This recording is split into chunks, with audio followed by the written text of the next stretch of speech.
Кыргыз Республикасынын президенти Садыр Нуркожоевич Жапаров.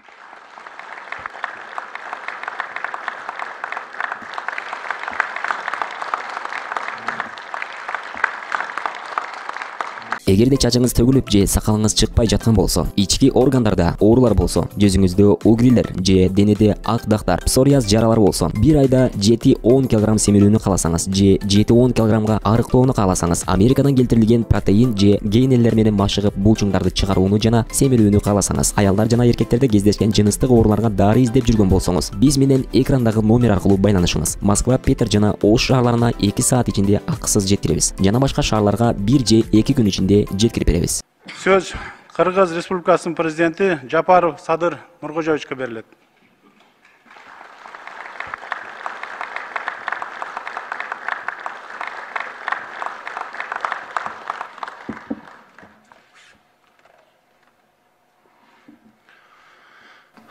Саламатсыздарбы, урматтуу депутаттар, кадырлуу эл өкүлдөрү.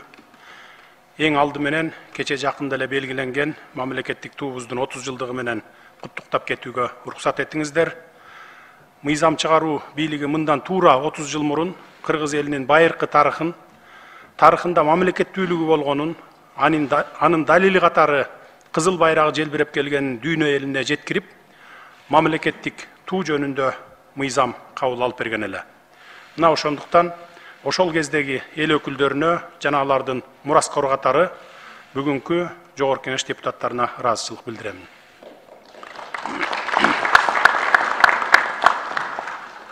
Ошону менен бирге депутат айымдарыбызды дагы кечеги аялдардын эл аралык күнү 8 март майрамы менен чын жүрөктөн куттуктаймын.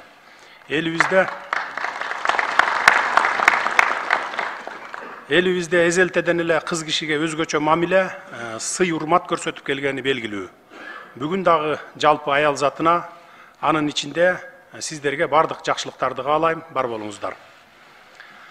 Ал эми бүгүнкү Жогорку Кеңеш жыйынында мыйзамга ылайык эл өкүлдөрүнүн жана президенттин алдында ант берген жаңы министрлерибизге тилегим, эл үчүн кызмат кылам деп берген антыңыздарды эстен чыгарбасаңыздар.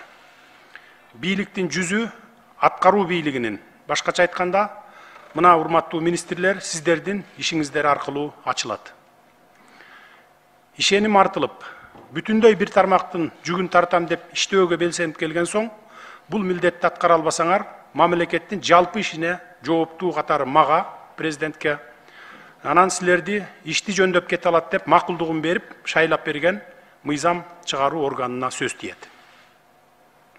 Ел тараза, ел сынчы дегендей, иштеген ишиңер, тарткан жүгүңөр, элдин элегинен бат эле эленип байкалып калат. Жигердүү иш алып барып, мыкты демилгелерди көтөрүп, таза иштеп берсеңер, атыңар тарыхта жазылат. Иштемиш этип түр көргөзүп, эч кандай жылыштар байкалбаса, ага кошумча ар кандай мыйзамсыз аракеттериңер байкалса, бүтүндөй министрликтин аброюна, ал тургай жогоруда белгилегенимдей, бүтүндөй бийлик системасына объективдүү сын айтылары турган иш. Урматтуу мыйзам чыгаруу органынын өкүлдөрү, ааламдашуу доорунда эл аралык коомчулуктан сырт эч бир мамлекет өз алдынча саясат жүргүзүп, өз алдынча өнүгө албастыгы белгилүү. Анын ичинде Кыргызстандагы коңшу мамлекеттер менен кайсы бир уюмдарга мүчө мамлекет катары эл аралык коомчулук менен тыгыз байланышта иш алып барат. Бүгүн дүйнө жүзүндө өнүгүү процесстери ушундай тез ылдамдык менен бара жатканына күбөбүз. Коронавирус пандемиясынан кийин өнүккөн мамлекеттердин экономикасы дагы пандемияга чейинки деңгээлге али жете элек. Ошону менен катар, бүгүнкү күндө Россия менен Украинанын ортосунда болуп жаткан окуялардын кесепети дээрлик бардык мамлекеттерге терс таасир этип атканын көрүп жатабыз. Кыскасы, дүйнөлүк деңгээлде соода экономикалык, коопсуздук, алака катыш жана башка чөйрөлөрдө абал кыйын. Айрыкча акыркы күндөрдө эл аралык жагдай жана дүйнөлүк рыноктогу кырдаал кескин курчуп баратат. Буга баам салып байкап турасыздар өзүңүздөр. Албетте биз кичинекей эле өлкөбүз, биздин согушту токтотуп коюуга таасирибиз деле жетпейт. Ошондуктан биз калыс өлкө болушубуз керек. Доллардын кунунун көтөрүлүшүн, күйүүчү майга карата баанын жогорулашын, азык түлүктүн баалары да барган сайын өсүп жатканын элибиз менен чогуу баштан өткөрүп жатабыз. Ушундай кыйчалыш убакта бизге эң оболу ынтымак керек болуп турат. Ынтымак бар жерде ырыс бар деген накыл кеп бар элибизде. Бизге капшабы тийип жаткан сырткы таасирлерди жумшартуу максатында бийлик бутактарынын жасаган иши менен айткан сөз айкалышып, бир багытты көздөп, бир муштумга бириккендей иш алып барышыбыз абадай зарыл болуп турган чак. Мен өткөндө министрлер кабинети тарабынан жогоруда тизмектелген каатчылыкка каршы иш-чаралар планы иштелип чыккандыгын айттым эле. Албетте, биздин биринчи приоритетибиз экономикалык потенциалыбызды мүмкүн болушунча сактап калуу болууда. Сиздерде дагы жакшы ой пикир, жакшы сунуштар бар экенине ишенем. Болгону бири-бирибизди сындап, кылдан кыйкым издебей, ишибизди илгерилетүүнүн үстүндө гана болсок деген тилек. Башкага убакыт жок. Дүйнөлүк экономикалык агым, баалардын өсүү темпи бизди сындашып, акыйлашып олтурганыбызга карабайт. Амбицияларыбызды жыйыштырып, позиция дебей, жалпы журтубуз менен бул сыноодон татыктуу өтүү үчүн колдон келгендин баарын ыкчам түрдө ишке ашыруубуз мезгил талабы болуп турат. Мына бүгүн кумтөр маселесин колдоп бердиңиздер, терең ыраазычылык билдирем. Алдыда дагы бир топ орчундуу маселелер мамлекетибизди экономикалык кризистен чыгарып кетүүчү эң чоң долбоорлор болот. Аларды да сиздерге алып келебиз. Сиздер менен биргеликте коркпой, эки жакты карап кылчактабай, чечкиндүү кадамдарга барып, тездик менен алдыга жылууну уланта беребиз. Кризистик абал бара-бара оорлошо бере турган болсо, өлкөнүн азык-түлүк коопсуздугун камсыз кылуу үчүн болгон күчүбүздү, бар мүмкүнчүлүгүбүздү жумшоого туура келет. Андыктан министрлер кабинети негизги басымды айыл чарбасына жасап, айдоо жерлерибизди кысыр калтырбай эгин эгип, жалпы эле айыл чарба продуктыларын өндүрүү менен аларды кайра иштетүүгө өзгөчө көңүл буруп жатканы дагы ушундан. Кудайга шүгүр, мээнеткеч иштегенден талбаган дыйкан элибиз бар. Алар болгону сугат суу, таза үрөн, жер семирткич жана арзан насыя гана талап кылып келе жатышат. Биз колубузда болгон акчабызды баарын бердик, 26 миллиард.